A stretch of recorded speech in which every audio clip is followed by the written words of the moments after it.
Hello students, welcome back to this channel. आज हम लोग मैथ्स बर्ड्स का सेकंड लेक्चर करेंगे। फर्स्ट लेक्चर मैंने आप लोग को प्रोवाइड कर दिया था, आप लोग उसको देखे होंगे।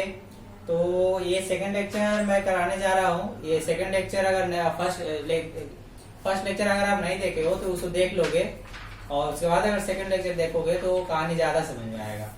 तो let's come to the point, start करते हैं। तो इसका थोड़ा सा रिकैप ले लेता हूँ। पहले रिमेनिंग पार्ट्स को आज हम कवर करेंगे और इसका रिकैप पहले ले लेता हूँ। इसमें कहानी है मैथ्स बर्ड्स की, मतलब मैथ्स के शब्दों की है। ये हॉबीज और इंटरेस्ट पर आधारित कहानी है। दैट मीन्स शौक पर और दिलचस्पी की, मतलब आपका शौक क्या और दिलचस्पी आपका क्या, उस पर आधारित है ये। तो इसमें मेनली 3 कैरेक्टर्स है। First character is Benjamin and Carl and Max. There are 3 characters in this story, Benjamin, Carl and Max. All 3 are brothers. तीनों क्या है, भाई हैं। आइए आगे बढ़ते हैं, क्या है इसमें थोड़ा सा मैं रिकैप ले लूँ। ये सब पिक्चर आप लोगों को मैंने बताया था, आप लोग शायद किए होंगे, बनाए होंगे। तो और मैं आपको नीचे दिखा देता हूँ। ये पेज नंबर 1 है। पेज नंबर 2 में चलते हैं। ये कहानी एक छोटे बच्चे मैक्स की है। मैंने बताया था 3 भाई रहते हैं, बेंजामिन, कार्ल, और जिसमें कि बेंजामिन का जो शौक होता है वो स्टाम्प्स को, मतलब डाक टिकट को इकट्ठा करने का शौक रहता है। तरह तरह साइज के, तरह तरह कलर के इकट्ठा करने का शौक रहता है स्टाम्प्स को। और जबकि वहीं कार्ल को क्या रहता है ना, कार्ल को कॉइन्स इकट्ठा करने का शौक रहता है। तो बेंजामिन और कार्ल को देखते हुए मैक्स ये सोचता है कि काश मेरे पास भी कोई ऐसा शौक होगा। मैं भी अपने आप में एक ऐसा शौक डेवलप करना चाहता हूँ, हॉबीज डेवलप करना चाहता हूँ, जिससे लोग मुझे देख करके क्या करें, प्रशंसा करें, मुझे एडमायर करें। आइए देखते हैं। तो ये क्या करता है ना, मैक्स शब्दों को इकट्ठा करने का शौक अपने आप में डेवलप करता है। कहता है कि मैं अब सोचा हूँ कि मैं अब शब्दों को इकट्ठा करूंगा और नए नए शब्दों को इकट्ठा करके डिक्शनरी से शब्द चुन करके उसे एक क्रिएशन देने का कोशिश करूंगा। क्यूरियोसिटी बढ़ाऊंगा अपने आप की और स्टोरी क्रिएट करूंगा। आइए देखते हैं। ये तीनों ब्रदर्स हैं। ये कुछ देखो स्टाम्प से इकट्ठा किया है, ये कॉइन इकट्ठा किया है। ये बेंजामिन है और ये कार्ल है और ये मैक्स है। तो मैक्स इससे मांगता है कि मुझे 2 कुछ स्टाम्प्स को आए, तो लेकिन बेंजामिन, कार्ल नहीं देते हैं मैक्स को। मैक्स कहता है मैं भी इकट्ठा करूंगा, वर्ड्स को इकट्ठा करूंगा। ये हम लोगों ने सेकंड पेज तक देख लिया था। थर्ड पेज में हम लोग देख चुके थे कि कुछ छोटा छोटा वर्ड को इकट्ठा करता है, फिर वो बड़े बड़े वर्ड्स को इकट्ठा करना चालू करता है। ये थर्ड पेज है आपका, आई थिंक, या हाँ थर्ड पेज है। अब फोर्थ पेज में हम लोग आते हैं। फोर्थ पेज से स्टार्ट करता हूँ मैं। देखो ये किस तरह से क्रोकोडाइल को एक नए आर्ट, नया क्रिएशन देकर के लिखा गया है। इसे क्रोकोडाइल का सी देखो, ROCODILE। तो ये नए ढंग से लिखा गया है। ये सब वर्ड्स का खेल है। अब जो वर्ड करने का संग्रह करते हैं वो लोग इसे अच्छे तरह जानते हैं। देखो ये क्रिएशन किया गया है मैक्स के द्वारा। तो एक मीनिंग दे रहा है। A blue crocodile ate the green iguana, the blue iguana ate the green crocodile. तो कहीं ना कहीं अब मैक्स क्या कर रहा है, सारे वर्ड को जोड़ता है तो मीनिंग निकलता है अपने आप में। तो मीनिंग क्या है वो हम लोग देखते हैं। जैसे ये एक मैं यहाँ बताता हूँ। A blue crocodile ate the green iguana. Blue crocodile किसे खाया, इग्वाना को खाया, हरे इग्वाना को खाया। और ब्लू इग्वाना किसे खाया, हरे क्रोकोडाइल को खाया। तो एक मीनिंग निकल रहा है। Soon, Max's collection of birds spread into the hallway. When Benjamin, Carl put their stamps and coins together, they had just stamps and a pile of money. But when Max put his birds together, he had thought. देखो क्या कहा जा रहा है, max अपने collection को spread करता है, मतलब हॉलवे, मतलब गलियारे में फैलाता है। तो when Benjamin and Carl put their stamps, और जब बेंजामिन और कार्ल अपने स्टाम्प्स को और कॉइन्स को फैलाते हैं तो कोई मीनिंग नहीं निकलता है। जबकि मैक्स अपने बर्ड को फैलाकर सजा के देखता है तो कुछ ना कुछ एक मीनिंग निकलता है, मतलब सेंटेंस बनता है और एक मतलब निकलता है उसका। Maybe I could trade a bird for a stamps or a coin please, said Max. Max ने क्या कहा, maybe I could trade a bird for a stamp or coin. क्या तुम मुझे एक बर्ड के बदले, मैक्स कहता है क्या मुझे, तो इससे बेंजामिन और कार्ल से कहता है मैक्स कि क्या तुम मुझे एक बर्ड के बदले, एक शब्द के बदले एक स्टाम्प और एक कॉइन दे सकते हो। मतलब एक ट्रेड करना चाह रहा था मैक्स, मतलब एक बिजनेस, व्यापार करना चाह रहा था कि तुम मुझे कॉइन और स्टाम्प दो और मैं तुम्हें क्या दूंगा, शब्द दूंगा। नो, सेड बेंजामिन और कार्ल। बेंजामिन और कार्ल कहता है नहीं, मैं ऐसा कोई व्यापार नहीं करना चाहता हूँ। I have got 1000 stamps, said Benjamin. When I get a few more coins, I will have nearly 500.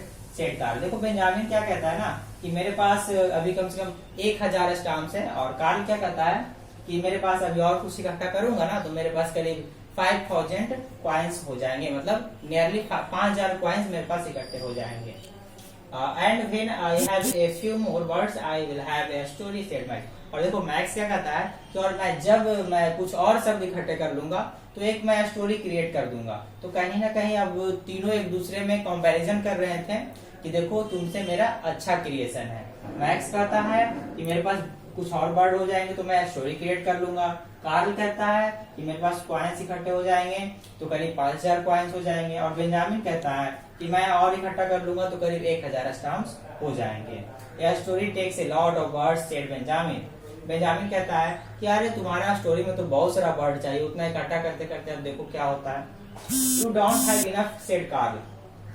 तो कार्ल कहता है कि तुम्हारे पास उतना जमा करने में बहुत समय लगेगा। Max stored through his words. He picked out a few and began arranging them on the floor. अब क्या करता है ना मैक्स, वर्ड को फैला देता है और बारी बारी से अरेंज करता है, अरेंज करके मीनिंग निकालने की कोशिश करता है कि कुछ सेंटेंस बने और कुछ उसका मीनिंग निकले। तो मीनिंग देखो क्या निकलता है, ये अरेंज करता है और ये इतना सेंटेंस बनता है। Once there was a little brown boy who wished to be a big. एक समय की बात है, एक छोटा मतलब ब्राउन बॉल मतलब भूरे रंग का मतलब केचुआ रहता है, वो अपने आप को बड़ा बनना चाहता है। ग्रीन स्नेक, और बड़ा होकर क्या वो बन जाएगा, ग्रीन स्नेक बन जाएगा। मैक्स कंटिन्यूड दिस स्टोरी, और इस स्टोरी को कंटिन्यूड रखते हुए मतलब मैक्स को बेंजामिन और फ्रैंक को दिखाना था कि देखो तुमसे अच्छा मेरा क्रिएशन है, मेरा जो हॉबी है तुमसे क्या है, अच्छा है। The worm slithered through the grass, I stuck out his tongue and hissed loudly. Max stopped to choose some more birds. Benjamin butted in. Then along came a big mean green crocodile. आगे देखिए आप धीरे धीरे story create करना चालू कर दिया कि बॉर्न क्या करता है, स्लिथर्ड इन द ग्रास, ग्रास में मतलब घास में चला जाता है। It stuck out his tongue and hissed loudly. और उस घास के अंदर से वो क्या करता है, हिस मतलब आप सांप के जो फन मारने का जो आवाज होता है उसे क्या कहते हैं, हिस्ड करते हैं हम लोग। Max stop choose some more words, Benjamin butted in. अब ये जो आप देख रहे हो बोल्ड में, ये सब स्टोरी क्रिएशन है। मैक्स के द्वारा वर्ड को जोड़ करके ये सब स्टोरी क्रिएट किया जा रहा है। देन अलोंग कम बिग मीन ग्रीन क्रोकोडाइल, और मैं इतना बड़ा एक दिन हो जाऊंगा जैसे हरा क्या है क्रोकोडाइल, इतना बड़ा मैं हो जाऊंगा। तो यह स्टोरी क्रिएशन का कुछ पार्ट इसमें दिखाया गया है। Then it was Karl turn, I am hungry it said. Benjamin grinned, he choose a few more words. अब क्या करता है कि बेंजामिन क्या करता है, कुछ नए वर्ड्स को चूज करना चाहता है। कहता है कि अब मुझे लगता है कि तुम्हारा स्टोरी मेरे स्टाम्प कलेक्शन से और पॉइंट कलेक्शन से अच्छा है। तो शायद अब कहीं ना कहीं वो राजी होना चाह रहे थे, दोनों अब व्यापार करना चाह रहे थे कि तुम मुझे स्टाम्प और पॉइंट दो और मैं तुम्हें क्या दूंगा, वर्ड दूंगा, शब्द दूंगा। आइए देखते हैं पिक्चर में क्या है। पिक्चर में देखिए ये मैक्स है और ये बाइड और माउथ। अब ये दोनों भी क्या कर रहे थे, मैक्स के शब्द को हॉबी था, इसके पास जो शब्दों को इकट्ठा करने का हॉबी था। अब बेंजामिन और कार्ल भी इसके साथ जुड़ना चाह रहे थे कि मैं भी तुम्हारे साथ अब जुड़ूंगा, शब्दों को मैं भी इकट्ठा करूंगा और उन्हें सजाऊंगा और एक मीनिंगफुल सेंटेंस बनाने की कोशिश करूंगा। आते हैं देखते हैं नेक्स्ट पेज में। I think the crocodile opened its mouth wide and the little brown worm darted down a hole, glad to be a worm. देखो ये तुम्हारा एक सेंटेंस बन गया, मैक्स के द्वारा बनाया गया ये सेंटेंस। यहाँ के बाद यहाँ पढ़ोगे, ये कहा गया है Carl wanted the crocodile to eat the born but Max was quicker. देखो क्या कहा जा रहा है, अब वो दोनों क्या कर रहे हैं ना, वो भी क्रिएट कर रहे हैं कहानी और मैक्स भी क्रिएट कर रहा है कहानी। तो the crocodile opened its mouth wide, तो क्रोकोडाइल क्या करता है, अपना मुंह खोलता है। The little brown worm darted down the hole, glad to be a worm. अब वो क्या करता है, छोटा बॉर्न जो होता है वो अपने होल में चला जाता है। Hey I want another story, said Benjamin. देखो बेंजामिन क्या कहा कि मुझे अब नया स्टोरी चाहिए, मुझे कुछ अलग स्टोरी चाहिए। So do I, said Carl, and I want a stamp and a coin. Max reminded them, oh alright they said, and Max gave them each some words and kept the rest for himself. अब देखो क्या कह रहा है कि अब Benjamin और Karl को भी ये क्रिएशन अच्छा लगने लगा, स्टोरी क्रिएशन, नए नए शब्दों को इकट्ठा करना अच्छा लगने लगा और वो तैयार हो गया कि तुम मुझे नए नए शब्द दो और मैं तुम्हें स्टाम्प्स और कॉइन दूंगा। और मैक्स ने क्या किया ना, max reminded them, oh alright they said. Max कहता है ऑलराइट कोई बात नहीं, आई want A stamp and a coin, मुझे एक स्टाम्प चाहिए और एक कॉइन चाहिए, एक शब्द के बदले एक स्टाम्प और एक कॉइन लूंगा मैं। And Max gave them each some words, और मैक्स ने क्या किया, कुछ शब्दों को उसे देना चालू किया, मतलब बेंजामिन और कार्ल को कॉइन और स्टाम्प के बदले शब्द देना चालू किया, और कुछ अपने पास बचा के भी रखा। तो आते हैं, अब ये ऑथर के बारे में दिया गया है, ऑथर का नाम है, मतलब इस कहानी को जो लिखे हैं उन ऑथर का थोड़ा इंट्रोड्यूस मैं कर दूं। कार्टे बैंक्स बॉर्न 1916, का जन्म कब हुआ था, 1960 में। Is an American children's author, ये बच्चों के लिए कहानियां लिखती हैं। She has received many award for her books, इन्हें बहुत सारे अवार्ड भी मिल चुके हैं। Some of her famous works include alphabet soup and, ये आपका कहानी का नाम है, जिनके लिए इनको अवार्ड मिल चुका है। And if the moon could talk, the turtle and the hippopotamus and bigger biggest adventure.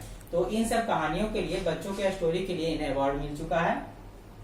C now lives in Europe, अब ये कहाँ रहती हैं, कार्टे बैंक्स जो हैं ये कहाँ रहती हैं, यूरोप में रहती हैं। With her husband and children, अपने हस्बैंड और बच्चों के साथ कहाँ रहती है, यूरोप में रहती है। तो हम लोगों ने देखा, इस स्टोरी को पढ़ा, आप फर्स्ट लेक्चर एक बार देख लोगे, फिर ये भी देखोगे तो अच्छा समझ में आएगा, और समरी को रिमाइंड करोगे एक बार, और वर्ड मीनिंग्स को भी याद करोगे। आते हैं, देखते हैं इससे रिलेटेड क्वेश्चन आंसर। एक बार आपको मैं ओवरव्यू दे दूं, ताकि आप लोग घर में कोशिश करो बनाने का। इसे वीडियो को पॉज करके आप इसे उतार सकते हो, उतार करके बनाओगे। और इस बुक का पीडीएफ आपको दिया जा चुका होगा आपके व्हाट्सएप ग्रुप में, उस बुक का पीडीएफ से हेल्प ले करके इसे बना सकते हो। जैसे क्या कहा गया है, बेंजामिन लाइक कलेक्टिंग कॉइन्स, क्या बेंजामिन को कॉइन इकट्ठा करना अच्छा लगता था, तो कॉइन किसे अच्छा लगता था, कार्ल को ना। अब बेंजामिन को क्या अच्छा लगता था, स्टाम्प्स अच्छा लगता था, तो यहाँ क्या हो जाएगा, फॉल्स हो जाएगा। तो इसे आप बना सकते हो पॉज करके, ये वीडियो रुका रहेगा और आप इसे उतार लोगे नोटबुक में और बनाने का कोशिश करोगे। और ये आंसर भी है इसमें, ये टोटल 5 क्वेश्चंस है, इसे आप बनाने का कोशिश करोगे। और नीचे भी और कुछ क्वेश्चंस हैं। रीड दिस लाइन्स, ये लाइन्स आपके बुक स्टोरी से ही लिया गया है, इसी से रिलेटेड कुछ क्वेश्चंस है। इस लाइन को आप बुक में ढूंढोगे और इससे रिलेटेड क्वेश्चंस बनाओगे यहाँ पे। तो अगले, अब इससे अगर आपको फिर नहीं बनता है तो हम लोग फिर नेक्स्ट लेक्चर में मिलेंगे क्वेश्चन आंसर के साथ। तो मिलते हैं अब हम नेक्स्ट लेक्चर में। आपको ये वीडियो अच्छा लगा हो, कहानी समझ में आया हो, तो आप एक लाइक कर दीजिएगा वीडियो को, ताकि मुझे पता चले कि हाँ आपको ये कहानी समझ में आ गया। Thank you. Stay home, stay safe and keep learning.